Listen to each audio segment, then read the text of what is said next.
All right, what do we want to do first? Do you want to do Deebo's tweets first? We're recording this Tuesday. He did the tweets on Monday, and he deleted the most egregious of the two tweets.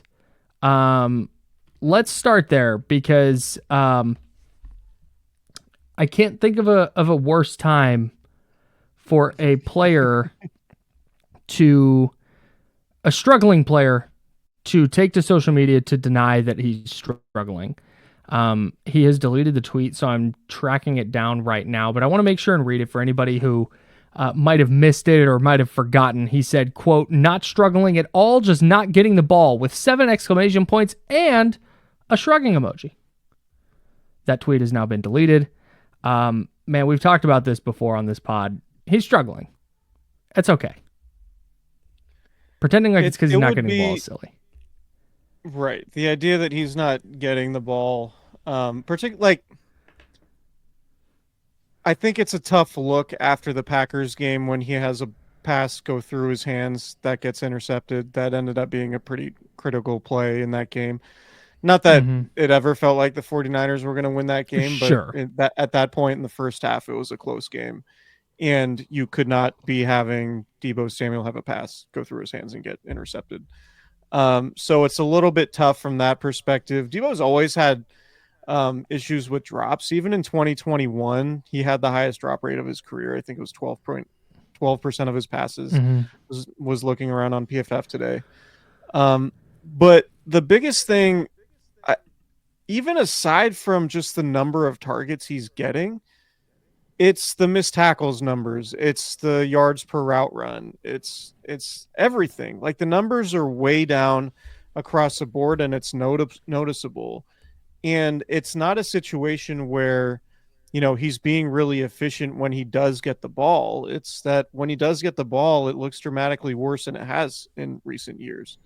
That's and it. Again, and I'm not saying, I think his lack of production is one of many things that's gone wrong for the 49ers this year. But I think, and I understand he's a competitor and, he's very clearly online, and I would understand that he wouldn't really enjoy seeing people talk about his lack of production, like he's falling off, and he's probably got people in his mentions saying way worse stuff than, "Hey, your production's down," right? Like, hey, your yards per route run aren't awesome right now, Deebo. Right. It's probably a little bit worse than that. So I could understand him wanting to lash out, but no, it's not about targets, man. It's not about your usage in the offense. It's about the fact that you're not breaking tackles like anything like you have in really any other year in your career. Right. And you certainly don't look like the player who was single-handedly, it felt like, carrying the 49ers in 2021 when they were in a similar position, but they actually did battle back to make the playoffs, where, now it doesn't look like that's going to happen. I think that one of the things, because typically people that are on the internet and saying things on the internet, and I'm going to get away from, I'm sure that there are people saying the most vile shit you've ever heard in your life to him, and that is separate. Those are bad people, and I'm not addressing those people. I'm addressing people who may not even be mentioning Deebo Samuel, who may be saying his name, and maybe it gets sent to him, or maybe he searches his name, or whatever it is, or maybe he just follows people to this podcast. Could listen to this pod. I doubt it, but if he does, salute, appreciate it. My guess is he sees because people cite just like the numbers. You can go to profootballreference.com and you can go, he only has this many rushing yards, he only has this many receiving yards, he only has this many touchdowns. And if you're doing counting stats, yeah, his touches are down this year. He's averaging 6 touches a game this year. It was 6.5 last year. It was 7.5 the year before that. But that's just putting empirical data to what people are watching. It doesn't take a rocket scientist. I can give you the PFF numbers. You mentioned it. Yards per route run, career low. Missed tackles forced, career low, both as a runner and as a receiver. Yards after catch per reception, career low. It just, the numbers are there, but it's not that. It's what people are watching. You can just see that, man, hey, Deebo Samuel, when he touches the ball, is just not as explosive, not as electric. Pick your favorite adjective. You don't even need the numbers. I was at the game. I was at the game in the stands with my mom on Sunday. And when Deebo would line up in the backfield or motion into the backfield, people in my section are like, "Oh no." So like this is not, and I promise those people aren't like, "Oh, his yards after contact per carry is career low." Like, no, they're just watching. So I don't think it's an opportunity thing. And I think the opportunities are down as a result of his struggles, not vice versa. Yeah, like the Niners are facing more man coverage this year than they have in years past. Their average separation is the lowest in the league. Dude. Deebo has never really been known to be a separator against man coverage. I think people would argue that a reason why Juwan Jennings is having a great season is because he's the 49ers' best man coverage receiver. And given that they're facing more man coverage, that's where Brock Purdy's looking, right? So there's just no evidence that it's just purely, oh, he's just not getting targeted. Like, and that's definitely some of it, but I think we just got to call a spade a spade. Like, his production's down, and it doesn't look the same when he gets the ball, and so That's it. he shouldn't get the ball as often as he has in the past, particularly when you have Juwan Jennings playing at a high level and George Kittle playing at a high level.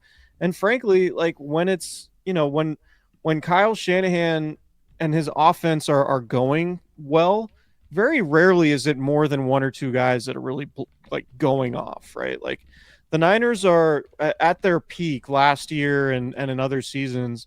They were liable to have, it could be Kittle one game, it could be Deebo one game, it could be, Christian McCaffrey, obviously, but like rarely, or Brandon Ayuk, but rarely was it like a bunch of guys with 150 yards in a single game, right? It's like one guy goes off and then other guys have decent numbers, but it's not often where you're going to get 3 or 4 guys with like huge numbers. And in the Bears game last week, it was Kittle and it was Jennings.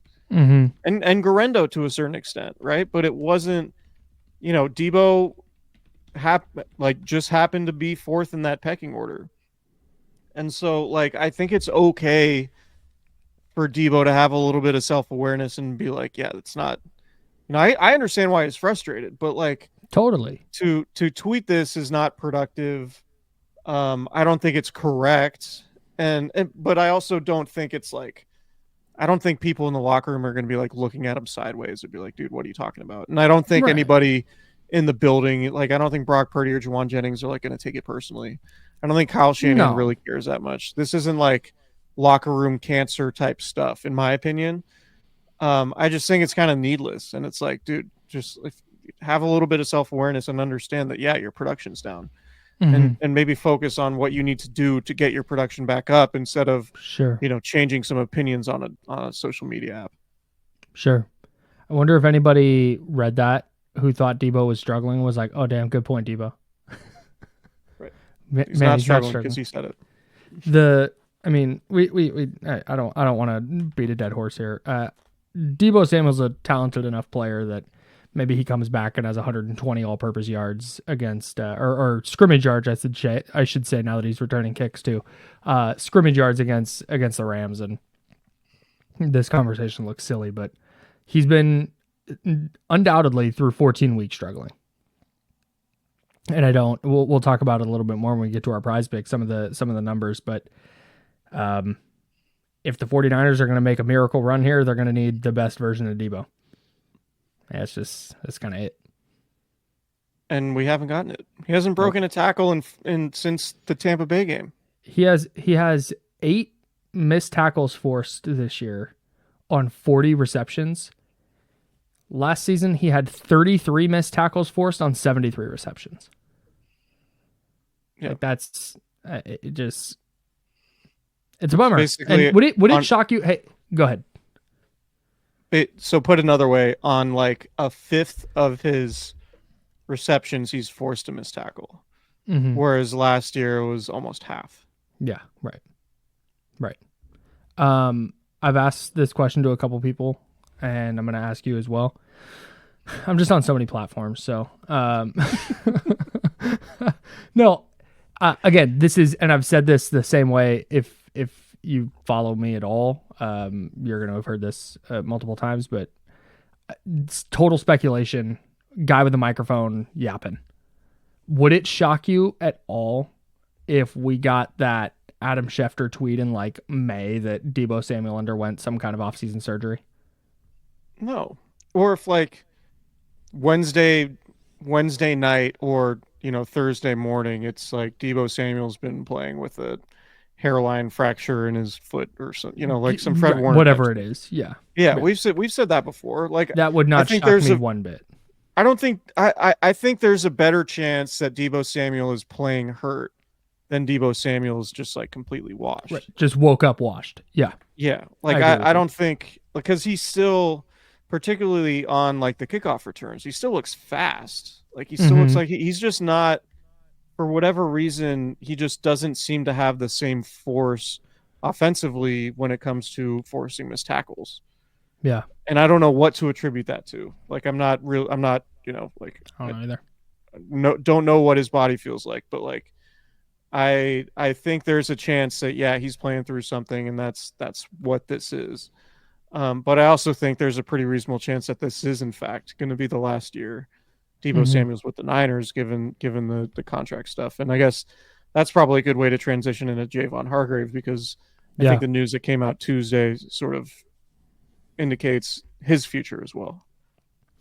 Yeah, so the 49ers have restructured Javon Hargrave's contract, and this info is via Jason Fitzgerald, who does a great job at Over the Cap. They restructured Hargrave's deal for 2025 and 2026. They reduced his base salary from $19.9 million to $2.1 this year. In 2025. Which drops his cap number from $28.1 million to just over 10. So what in your mind does this entail? Does this make it harder to cut him? No, it makes it a lot easier to cut him from a financial standpoint, or at least, like, I mean, they could have cut him. I always associate a restructure with like pushing money into the future, where now it's going to get more expensive to cut that player down the road. No, it looks like what they did was they made it more palatable to release him, because there will be $10 million in dead cap money versus 28 or whatever it was. That's what this reads to me. To me, it reads there are two possible scenarios, and I haven't seen any additional reporting about this. It's Tuesday at 5:08. So as of now, I haven't seen any additional reporting, but it seems to me the more likely scenario is the 49ers are greasing the skids for a potential post-June 1st release coming in the offseason to minimize the cap damage from that. Or Javon Hargrave has already taken a pay cut, and the 49ers have said, hey, take this pay cut and we'll keep you. Right? Because the way Javon Hargrave was playing this year, irrespective of the injury, I think was more commensurate with a $10 million player, not a $20 million player. Yeah. Right. So if the Niners said to Javon Hargrave, like, hey, take this pay cut and we won't release you, then I could, and if you want to stick around here, then that's the number we'll keep you at. I could see that being the scenario, that, Javon Hargrave to the Niners is not a $20 million player anymore. And they asked him in the same way they asked Eric Armstead to take a pay cut last offseason. Interesting. Armstead said no, and they released him. And maybe that's, the Niners went to Hargrave and said, take this pay cut, or we're going to cut you. Or they already decided they're going to cut him, and these were just contract mechanics that allowed them to shrink his cap number and get out of the deal with more minimal cap ramifications. So it's one of those two scenarios, neither of which really speaks to Javon Hargrave being like an ascending player in their mind, unfortunately. And I know he's out for the year with a triceps injury, but I think there's going to be more of this. It's either going to be guys taking pay cuts or the Niners getting ready to release guys, because that's just where they are with their roster, and they have to pay Brock Purdy, whatever it's going to be, 40, 45, $50 million a year moving forward. Like, you're going to have to start cutting some guys and cutting some money off the books to make it all work. So that's my read. Especially on the defensive line, where it just feels like they kind of need an overhaul. that's what I think. We've talked about this a little bit on the pod before, where this might be like a reset year for the Niners, where it was the Rams the year after they won the Super Bowl went like 4-13. They just hit the hard reset button and got out from under their big money deals and brought in a bunch of rookies and tried to kind of do a soft rebuild, I guess, is what we'll call it. The question I have is, if that's the case, if they're greasing the wheels for to cut Javon Hargrave post June 1, does that increase the likelihood that Deebo Samuel sticks around? Because Deebo Samuel's contract got restructured because you can't designate like a bunch of people as post June 1s. I think you only get one, right? I don't know if there's a rule on that. Because Deebo's contract is kind of built the same way, where a post June 1 cut is a lot more palatable than a pre June 1 cut or trade where the Niners would eat a ton of dead money. So I'm kind of interested to see what happens there. I don't know that the two are related, honestly. I think Sure. it might be something to where I think in situations like this, you look at each guy independent of everything else under the broader umbrella of, we need to get down to this number or have this much cap space to get this certain Brock Purdy contract to work. Mm-hmm. But I think you view it as a case-by-case basis. Like, is this player worth this contract based on their production? And I think for Hargrave, obviously the answer was no, and it's been trending towards no. And I think today, Tuesday, we got some clarity on where the Niners felt on that, and we'll get clarity on Deebo Samuel at some point too. Sorry, each team is allowed 2 post June 1 designations, so they could theoretically do both. Sorry, I had that wrong. So never mind. I honestly didn't even know there was. I didn't even know there was a limit on that. I had never heard of that rule. So, shouts to you for finding that. But oh yeah, look at me go.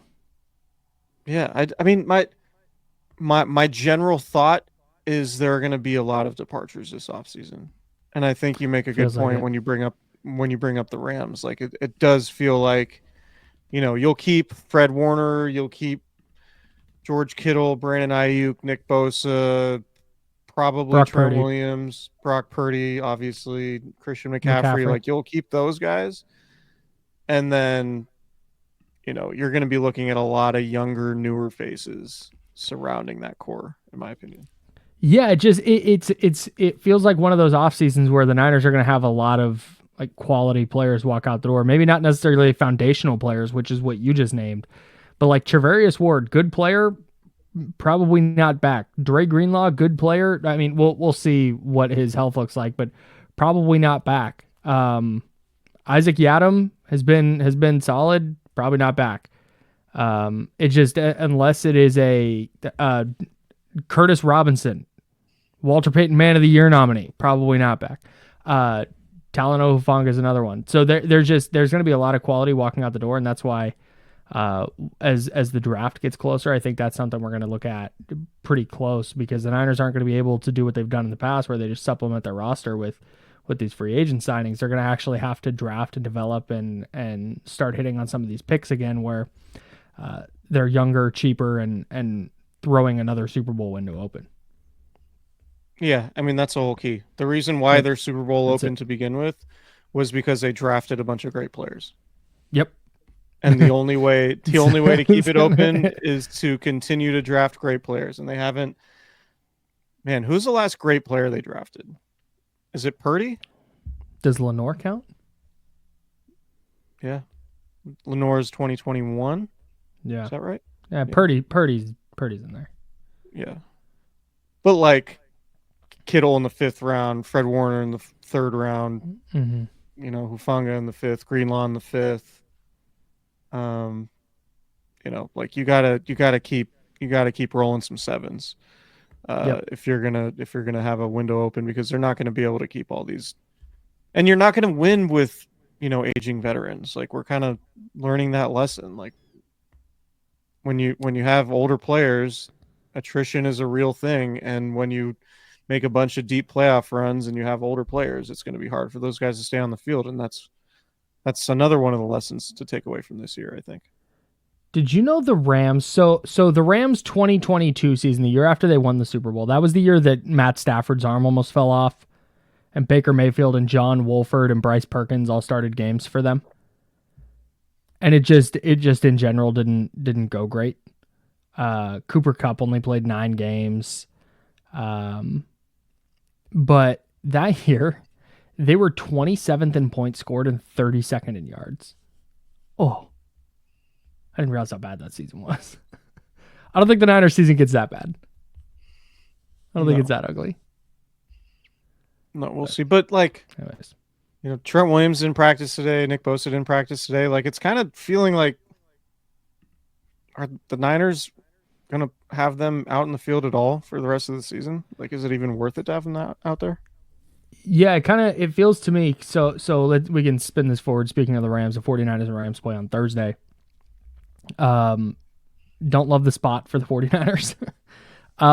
But yeah, it kind of feels like they're sitting there with Bosa and Williams, and saying, hey, take your time. If for whatever reason we get to week 17 and we're win 2 and get in, then great, we'll get you back. But I think they're probably content knowing where this season is probably headed, that, yeah, hey, you know what? Those guys can rest up and start looking ahead to 2025. That's that. I know that sucks, especially coming off a game where they looked so good against the Bears. But if you can get by and you can sneak a win out on Thursday, and then you go to Miami, maybe you go beat a kind of up and down Dolphins team. Okay, now it gets interesting, but until then, I don't think there's any reason to force those guys and rush those guys back. Yeah, I'm with you. Checked ESPN's FPI today. FPI, Football Power Index. Is that what that's? Yeah, that's the one. Niners have an 11% chance or 11% probability to make the playoffs. And I think even if they win out, it's something like 55%. Brutal. So if they win out and finish 10-7, they still need a substantial amount of help. And they still have, the Lions on their schedule coming up. So I love everyone putting out the 4-way tie scenario. This is the kind of stuff I'm here for. Right. I kind of think, like, if the scenario was Kyle Shanahan knows Trent Williams and and Nick Bosa aren't going to play this year, he's not going to come out and say it, because he's not going to come out and publicly, because that would be more or less like a waving the white flag, right? Yeah, you're tanking, ostensibly. Yeah, I mean, yeah, I don't know if tanking's the word, but I think you're kind of waving the white flag on the playoff hopes. Oh, okay. All right. Yeah. And I kind of think it would behoove the Niners at this point to just not play Trent Williams the rest of the year, and Nick Bosa, right? Like, and Bosa's had core muscle injuries before coming into the draft back in 2019. He had the core muscle surgery. Like, that was obviously a thing. He tore his ACL in 2020. Like, you signed him to a massive contract. If you have an 11% chance of making the playoffs and they're not healthy enough to play on Thursday, and if you lose Thursday, that's basically your season. Mm-hmm. Like, I would have no problem with the Niners just saying internally, like, all right, we're not going to play Trent and Bosa unless we're, like, still alive for this Lions game. Sure. Yeah, and then say, all right. And with, yeah, and yeah, that's it. I mean, telling Trent Williams, hey, you can go home for the rest of the year. Like, if I wouldn't blame him for leaving and blame them for telling him he can leave. There's so many things that have happened, like, outside of football, where that too. I wouldn't, like, get your ankle better, go be with your family. If Jalen Moore is holding it down, we'll see you in July of 2025. Yeah, and maybe it wouldn't be the worst thing in the world to give Jalen Moore some reps and figure out if, like, sure, do you have anything in this guy? Like, can he start? Can he play? Yeah. against teams that are better than the Chicago Bears. Sure. And the same I think is true for the defensive line, maybe to a lesser extent. But yeah, I think it wouldn't surprise me at all if we've seen the last of Trent Williams and Nick Bosa this year. Yeah. I'd be shocked, especially once they're like eliminated officially, and because of weird tiebreakers and stuff, that may not come until like week 17. But at that point, would it shock you if Fred Warner got shut down? No. Like, dude, you got a fractured ankle. Go get that fixed. Yeah, chill. Yeah. Because and this goes back to what we've talked about earlier too, like the 49ers need to get their off seasons together. Like they need to like have everybody on the field in the off season and like ready and under contract and healthy.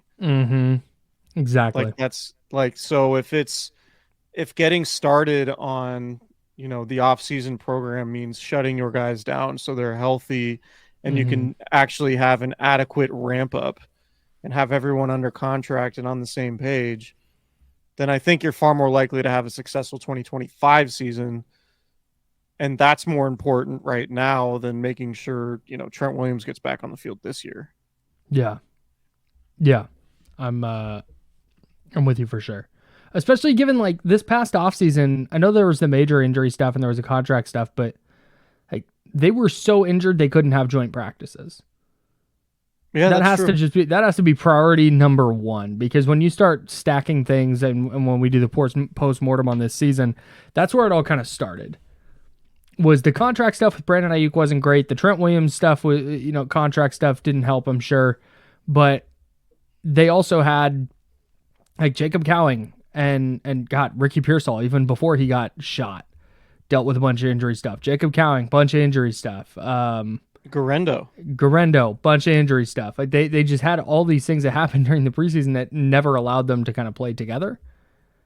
So I think that has to be priority number one, and I'm totally with you. If that means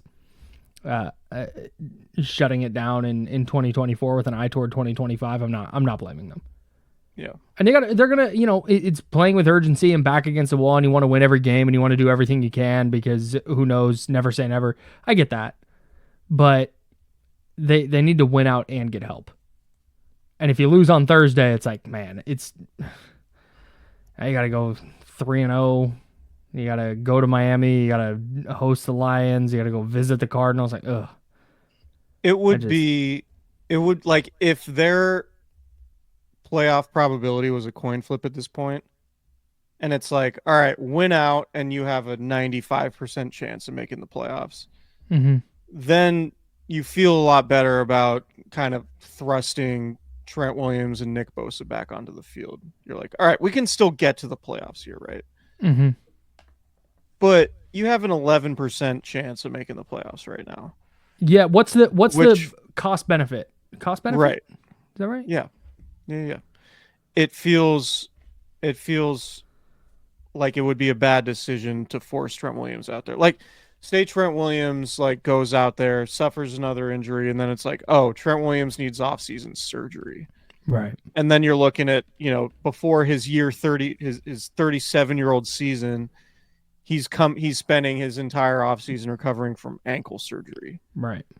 And then that's like, all right, well, what's he look like next year? As opposed to like, now rest this up, heal naturally, get everything, get mentally in a better headspace, and then come back, participate in training camp, like you're under contract, and like, let's get ready to go. Like that to me is far more prudent than being like, no, we're hanging on to our 11% playoff probability, like, no, sure. I would just sit them. Yeah, I think I'd do the same thing. The task at hand this week is a Rams team that's 6-2 since their bye week. Their losses came against the Dolphins at home and against the Eagles at home, but they just beat Buffalo 44-42, and offensively they are humming right now. Yeah, I mean, as somebody who's had Matt Stafford on the fantasy team during this nice little run, it's been been pretty nice, but Puka Nakua's been pretty unbelievable recently. Cooper Kupp still Cooper Kupp. Kyron Williams scored a bunch of touchdowns on the Niners when they played earlier this season. It's, it wouldn't surprise me if the 49ers won this game, but I'm not expecting it, frankly. I just think like when you don't have your horses, I just think it's really difficult. You don't have Brandon Ayuk, you don't have Christian McCaffrey, you don't have Trent Williams, you don't have Nick Bosa. You have whatever version of Deebo Samuel that you have. Really, all you have is George Kittle and Juwan Jennings and Brock Purdy at this point. And I just think against this particular Rams team, and given how, they're just going in such a different direction than the Chicago Bears were, I think it would be easy to say, well, the Niners are, playing a lot better. Look at Sunday against Chicago. It's like, yeah, the Bears team is a mess. And the Rams are right now the opposite of a mess. The Rams are going in a really strong direction. They have really capable players. They have a really good head coach. And I think the way they're going, I just have a hard time believing that the 49ers have the horses to win this game. But again, they are at home. I do think it's a team that has a lot of pride. I don't think anybody's mailing it in, despite what we're talking about, sitting Trent Williams and Nick Bosa. I think it again, wouldn't surprise me if the Niners won. I would not pick them to win this game. No, I wouldn't either. I'm really interested to see, though, because offensively everything was so crisp against Chicago, right? Like, it just looked like the prime 49ers offense. It was play action. It was their run game. It was Brock Purdy moving around the pocket, being accurate down the field. Those layered throws. It was George Kittle creating yards after the catch. It just looked kind of like the 49ers. I'm really interested to see, one, if Isaac Orendo doesn't play, which I'm doubting he will. He didn't practice again on Tuesday. Shanahan said he definitely would not have practiced if they practiced Monday. Like, they're just crossing their fingers and hoping his foot doesn't hurt too bad to play on Thursday. Don't love that. But I'm interested to see, A, if they can keep it up with Patrick Taylor in the backfield, but B, the Rams defense isn't good. Hey, they have some young talented players, but it's not like they've been racking up a ton of stops. I think they're like 27th in points allowed and 24th in yards allowed, or vice versa. 24th in points, 27th in yards. And they give up 42 to the Bills. Josh Allen scored 6 touchdowns. And again, Brock Purdy is not Josh Allen. But I think when you start looking at Juwan Jennings and you start looking at George Kittle, and maybe this is the Deebo Samuel bounce back week. Maybe the Niners can get into a shootout and even if they don't win, like, is there additional proof that there's signs of life with their offense, and maybe not everything has gotten figured out. That's what I'm kind of interested to watch on Thursday. Yeah. I mean, I'm curious, like, given how well Brock Purdy played against the Bears, with the obvious caveat that it was against the Bears, there is the chance that he can just play at an extremely high level, like against this Rams defense. I think that's kind of the key. Yeah, he was really good in week 49ers. 3. Yeah, that's the key to the 49ers winning this game, is just to get a lights out Brock Purdy performance and not turn the ball over. And they absolutely could win it. I just don't know that they have the horses without Trent Williams and everybody else that we mentioned to win. But yeah, I don't know. I'm not like, I think there is a contingent of Niners fans that just like wants the team to lose all the rest of their games, which I would understand, and it's along the same line of thinking that we've been talking about. I don't know that Kyle Shanahan really cares at all about where their draft pick is, right? I think he would rather. No, there's so much more benefit to me with where the 49ers are. I don't think this is true for every team. I don't think this would be true for the New York Giants or the Las Vegas Raiders. But there's so much more benefit to the 49ers playing well down the stretch here. And maybe they finish, what are they now, 6-7? Maybe they finish 8-9. But winning one of their final 2 division games, or both of their final 2 division games, going on the road and beating Miami would be big. Being competitive with the Lions would be big. Just some continued evidence that, hey, they're a couple of tweaks away from being really competitive again next year. Instead of, hey, they might need to tear some of this down to the studs and do a complete remodel of this part of the roster or that part of the roster.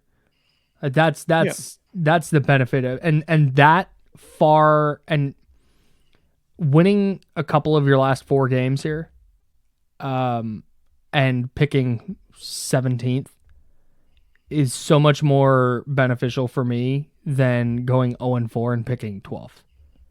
Right. Because it's not like it's not going to be like 2018 where they're going to pick second at 4-12. Like if you look, there are a lot of shitty teams in the NFL right now. So and the Niners haven't been bad enough to really skyrocket up the draft board. So if like the number 1 pick was in play, all right, let's have a different conversation. But it's not. They're going to pick somewhere between like 13th and 17th, and I don't think that's a big enough benefit to warrant going, oh, they need to lose out. Yeah, I think you want, can Renardo Green continue to develop and show signs? Same for Malik Mustafa. Can Dominic Pooney continue to play well? Yeah. Right. Can Jalen Moore show you something that gives you some level of confidence to where, say, Trent Williams does decide to hang him up this offseason? Like, does Jalen Moore give you any clarity on your left tackle situation should that happen? Right. Like there are developments, and I agree with you 100%. Like, confidence is a huge part of developing as a football player. And a lot of young players who don't have track records in the league could develop confidence by playing well down the stretch, irrespective of what their record ends up being. Exactly. Right. And so, Renardo Green having a great game against Cooper Kupp and Puka Nacua, like maybe the Niners lose, but if Renardo Green ends up being a Pro Bowl player down the road, he probably looks back at a game on a Thursday night in December when the 49ers are more or less eliminated from the playoffs. Good game against those guys, and says that's really where my confidence started building for me, and I knew I could play in this league against some elite players, right? Like those are scenarios that do happen in situations like this. So I think, I think for a lot of the young guys, there's an opportunity to take advantage of these situations and for the betterment of their careers. And that's not always congruent with wins and losses. Given the 49ers status right now, but I think, I just think that there's value in developing those guys, and you can do that without necessarily winning these games. Yeah. And that's different than tanking. I couldn't agree more.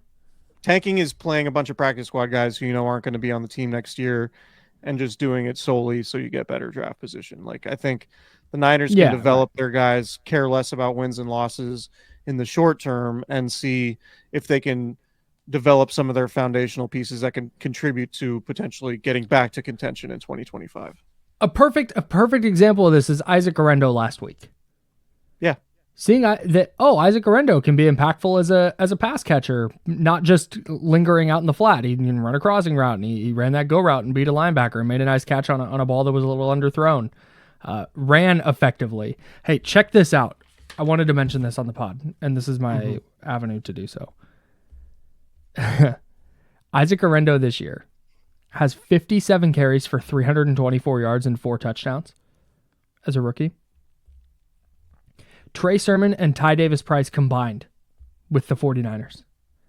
81 carries, 287 yards, 1 touchdown. That's nuts. He has 37 more yards and 3 more touchdowns on 24 fewer carries. He might be good. Like, he might be. I think he's good. I think he's a player.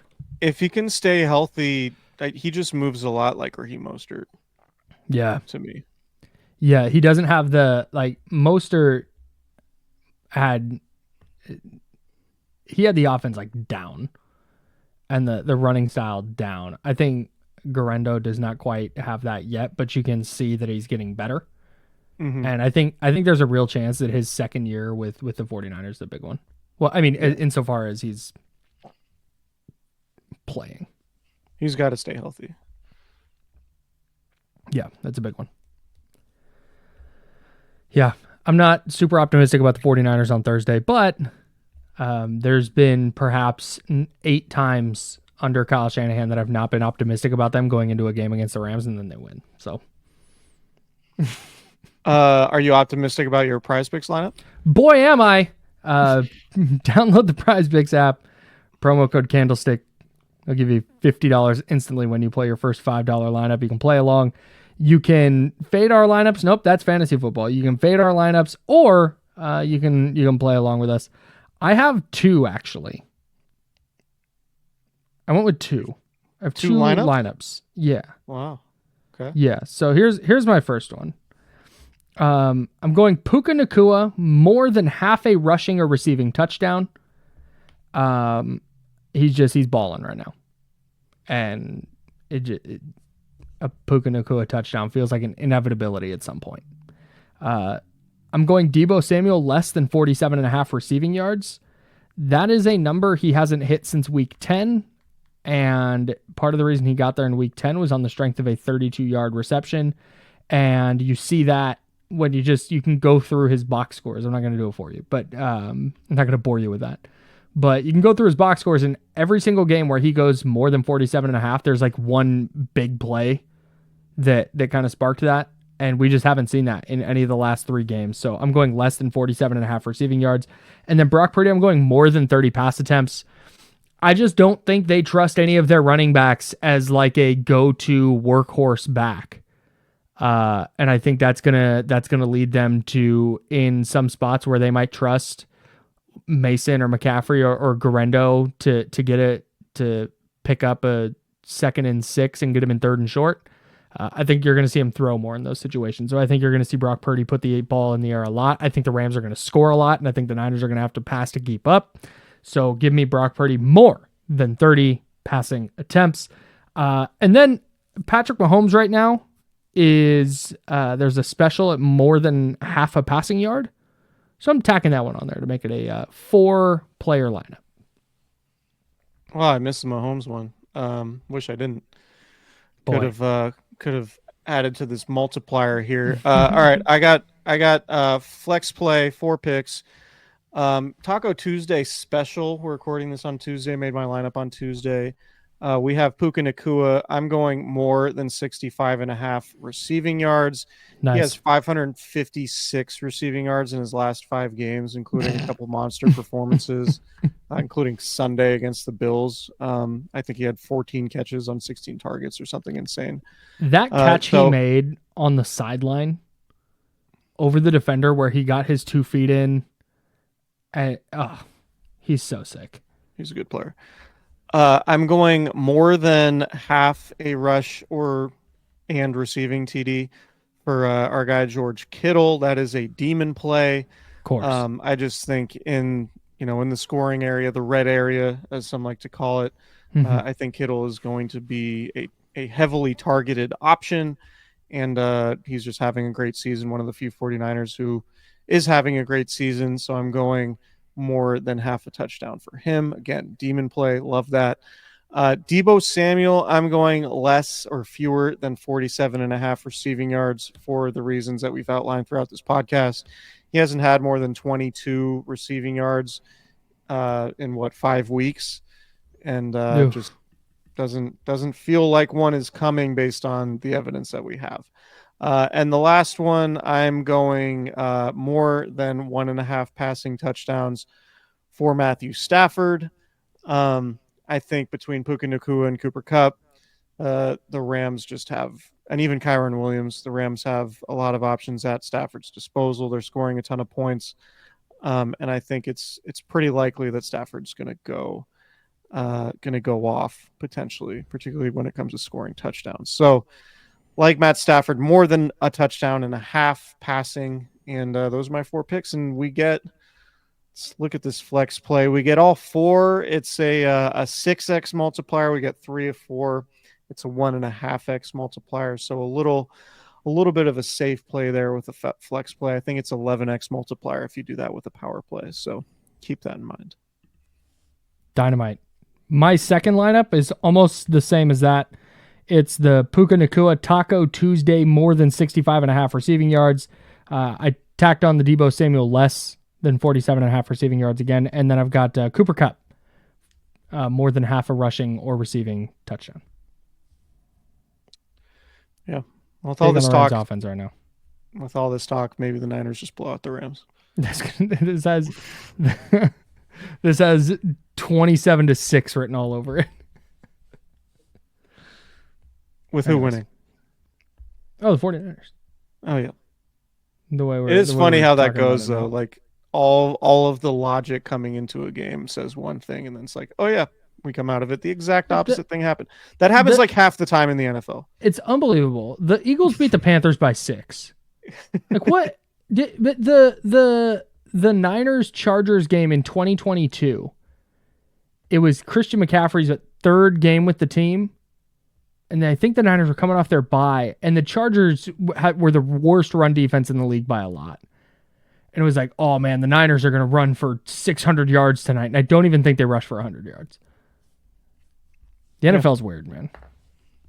It's hard to predict. It's why why there's so many sports. What's the word? Here we go. Why there's so many sports books that are doing so well. Yeah. I actually came up with a phrase for this, and you can use this. Just credit me. It's any given Sunday is what I like to say. Sure. Yeah. Or Thursday. You guys can all use that. Oh man. All right. We will talk to you guys Thursday night. Live show on the YouTube channel. I hope so. Nice and late. Will you be home? Hope so. From the home studio. We'll talk offline about that. All right, sounds great. Talk to you guys later. All right. Goodbye, everybody.